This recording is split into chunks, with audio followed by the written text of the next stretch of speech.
Hi everyone, Sabrina from Campbell's Freedom Farm. And today, as I promised, we're going to plant the bitter melon. Now, I got the seeds from one of my friends and I said I would grow it for him. And let's talk about the bitter melon. Now, a lot of people, they think, oh, a tropical plant that tastes horrible, only you eat it in Asia. And that's not necessarily true. It is subtropic to tropics, and it is from Asia and other countries. But this is such a healthy plant.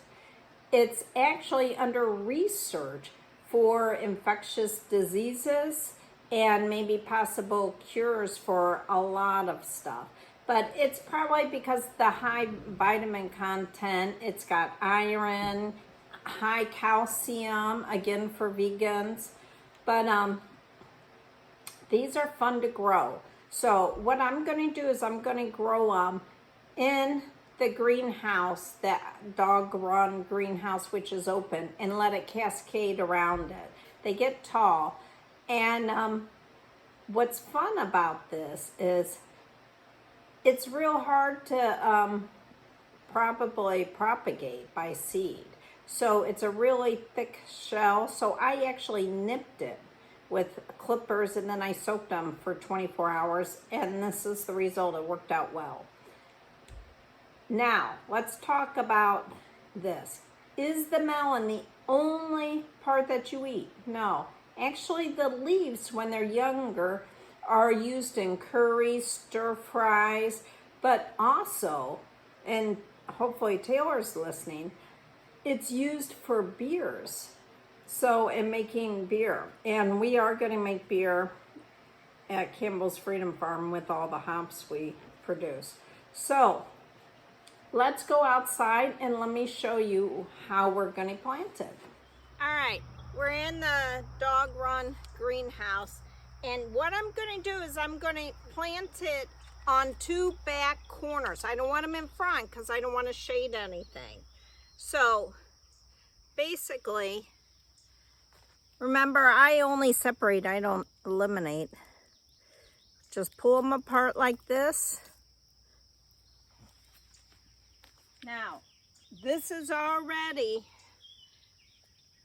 has the nutrients. I prepared it already. And, oh, let me get my shovel. All right, I want to show you the area.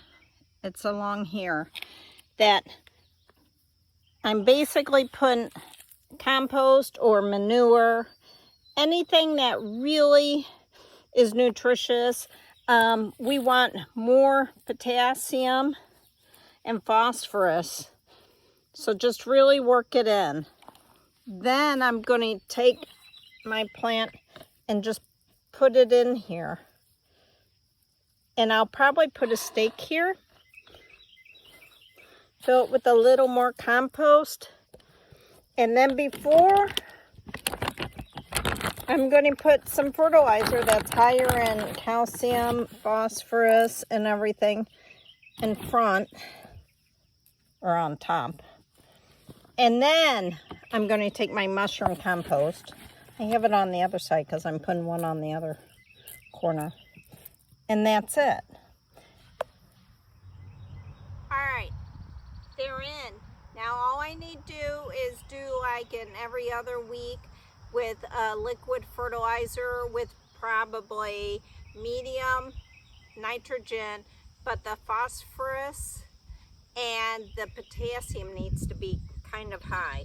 And then all I'm going to do is mulch it because you don't want the moisture to leave. These need moisture. But this is easy. I'm going to be really curious how they grow here, and if it'll kind of shade the tomato plants when it's the hottest in August, September. This is Sabrina from Campbell's Freedom Farm. Have a great day.